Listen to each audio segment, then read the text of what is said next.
Hey everybody, welcome back to Appalachia Cemetery Hunting. Today's going to be our 11th video in the series at looking at the cemeteries in the Great Smoky Mountains of East Tennessee. But before I get started on anything else, I have got to get a big, huge shout out and thank you out to Garrett Henderson, one of our subscribers, who recently gave me 6 huge books on cemeteries here in East Tennessee. I'm so excited to get these. It's amazing, and I sure appreciate it, Garrett. Thank you so much. We'll definitely be using those. So today's video is going to be in Cade's Cove.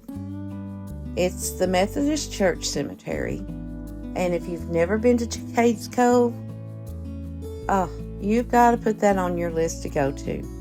You want to see nature. You want to see the Smoky Mountains. I mean, you've got live bear, live elk, deer, turkey, you name it. They're running around out there. They're not really scared of humans. So, I mean, you can get some good pictures and you go look in the little cabins. It's a beautiful, beautiful place. So the earliest date on this cemetery that we found was 1856. Now, there are several graves with no dates, so some of these could be older burials in this cemetery. So today we're just going to try to look at probably about 44, but hopefully get it all in one video. And let's get started. We're going to start with looking at the cemetery this picture was taken on an early foggy morning. It's eerily beautiful. I can imagine how peaceful it is. And then here's another picture of the church itself. If you notice, there's 2 entrances to the church. And what we've been told is one entrance is for women, the other for men. And I reckon that they sat like that when they got in there. The men sat on one side, the women sat on the other. I don't know what born and raised a Baptist myself, I don't know what the point of what that was, but I guess they had their reasons. So anyway, I think a lot of churches did that, all denominations back then. But let's get started. Cade's Cove, it's the cemetery is located southwest of Pigeon Forge, Dollywood, and Townsend, Tennessee. And I'm going to give you just a few seconds to look at the map.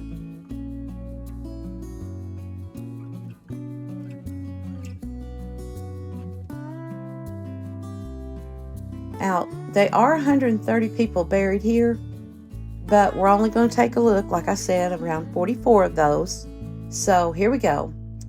Sadly, the first one we have is the infant son of the Abbott family, and he was born and died on January the 27th of 1922.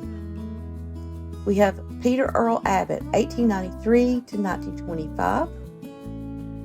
Myers D. Boring Sr., 1932 to 2007, and Myers retired from the U.S. Navy as a Chief Petty Officer. He served during the Korean and Vietnam Wars. We have W.R. Birchfield, 1859 to 1863, and bless his heart, this little fella just lived to be 4 years old. That's so sad. And here's another sad one. We have an infant daughter of the Chambers family, and she was born and died September the 7th of 1916. We have William Granville Chambers, 1907 to 1927. And we have a picture of him.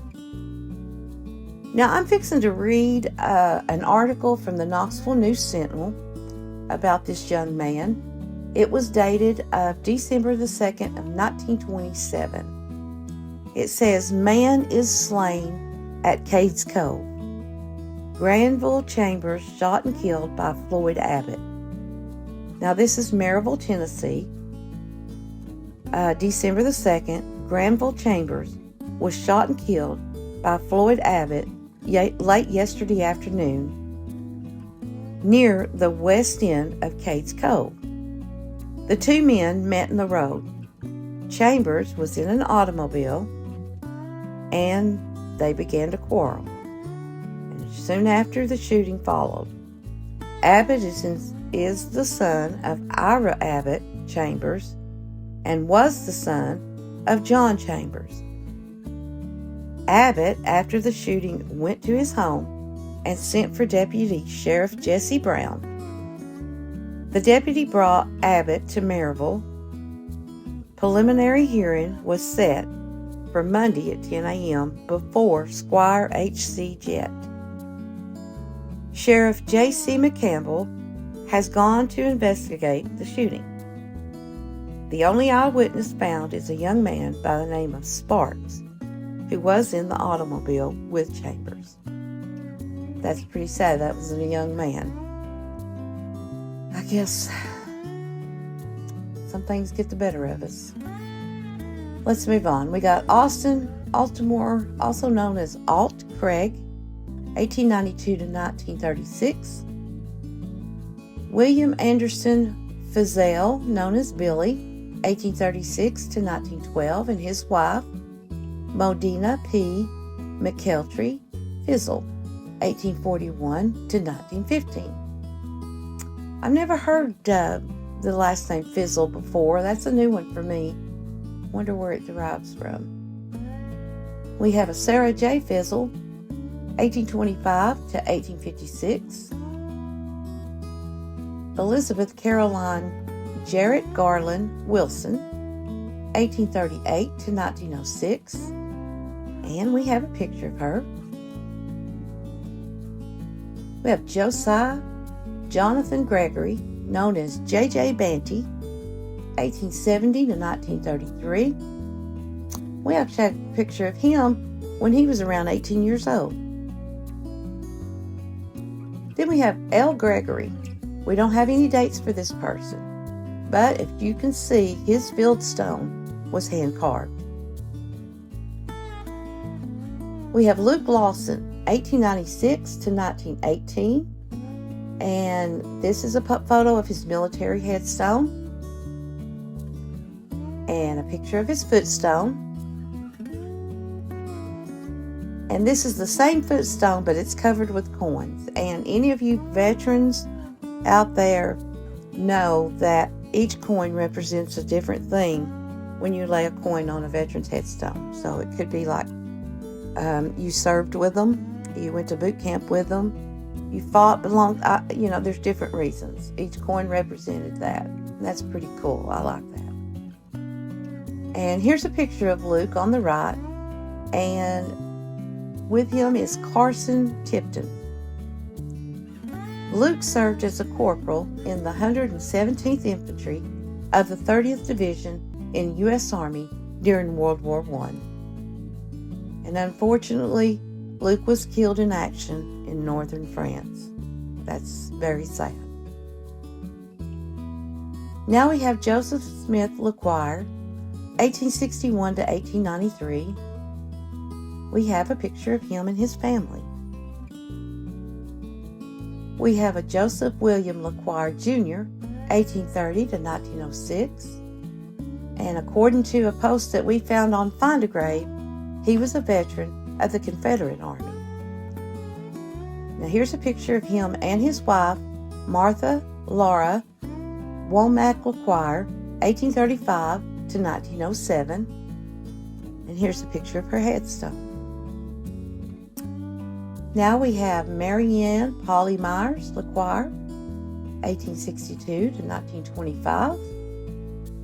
And she was the wife of Joseph Smith LeQuire, who we looked at earlier. And this photo shows them with their children. Now we have William Grayson LeQuire, 1867 to 1925. James H. McCauley Jr., 1833 to 1906, James served as a private in Company A of the 3rd Tennessee Cavalry in the Union Army during the Civil War. Now look at this picture. Here's James in his uniform. And then here's James again later on in life. Now we have John Myers, also known as Baldy, 1827 to 1906. And here's a picture of him. And someone posted that he served in the 15th District Home Guard during the Civil War. We have Mary Elizabeth Bessie Shields Myers, 1890 to 1955. And here's a photo of her. Have Marianne Tipton Myers, 1831 to 1923, and here's a picture of her. And in this photo of her and her family, she was the wife of John, remember, Baldy Myers, that we looked at earlier. And he is sitting on her right. Okay, I'm going to apologize before I even start this. So, here we go. I'm going to try to pronounce his name.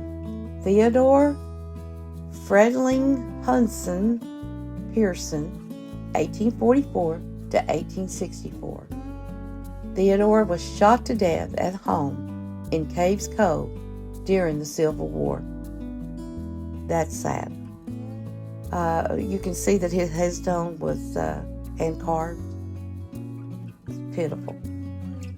We have Gilbert Hickey Sands, 1893 to 1918.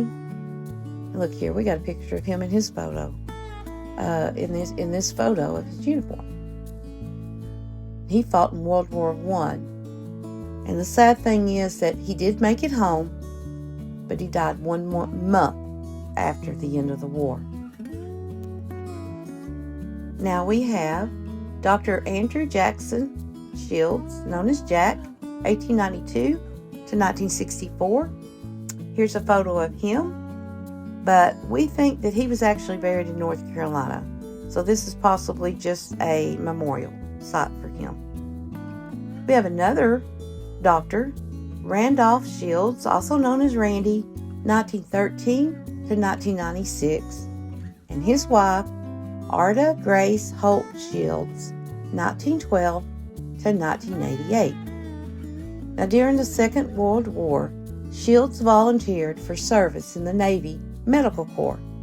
He was called to active duty in January of 1944 and was discharged as a hospital corpsman, 2nd class, in late 1945. He graduated from Maryville College and received an MS and a PhD from the University of Tennessee. He was an elementary school teacher, a biologist, associate professor of biology at Emory and Henry College, and also Roanoke College, and a professor and chairman of the Department of Biology at Maryville College. He served 6 summers as a ranger-naturalist in the Great Smoky Mountains National Park. Dr. Shields was the author of a book called The Cade's Cove Story. A photo of this church and the cemetery is on the cover of this book. So if anybody's got that book, let me know. Let me know what it says, how it is. I'm going to try to find it myself. I'm sure it's not going to be too hard, but I'm really interested in that. Then we have Cecil Geneva Shields, 1917 to 1923. And bless her heart, she was only 6 years old when she passed away. And here's a photo of her when she was just a toddler. Heartbreaking. Clyde Ray Schuler, 1932 to 2019. Clyde served as an airman first class in the U.S. Air Force.